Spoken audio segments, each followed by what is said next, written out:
સમાચાર અમદાવાદથી TV9ના રિયાલિટી ચેકમાં તંત્રની પોલ ખુલી ગઈ છે। નિકોલ, બાપુનગર, રામોલ અને સરસપુરમાં મોટા પાયે ખોદકામ। મનપા દ્વારા વરસાદી પાણીના નિકાલ માટે ગટર લાઇનનું કામ। સામા ચોમાસે કામગીરી પૂર્ણ થશે કે નહીં તે અંગે પણ સવાલ। ધીમી કામગીરી અને બેદરકારીથી શહેરીજનો ચિંતિત બન્યા। અનેક સ્થળોએ ગટરના ઢાંકણા તૂટેલા જોવા મળ્યા। તૂટેલી ગટરોને પણ નથી કરાઈ કોર્ડન।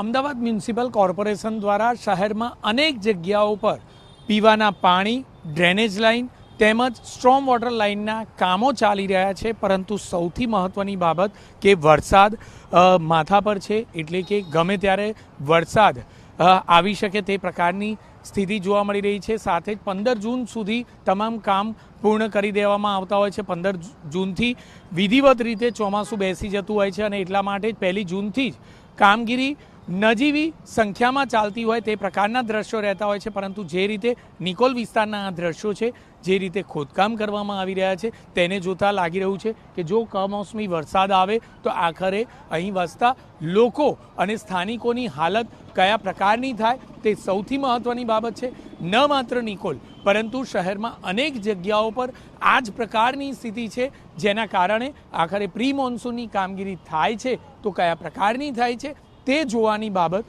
મહત્વની છે। કેમેરામેન રોશન સાથે જિગ્નેશ પટેલ, TV9 અમદાવાદ।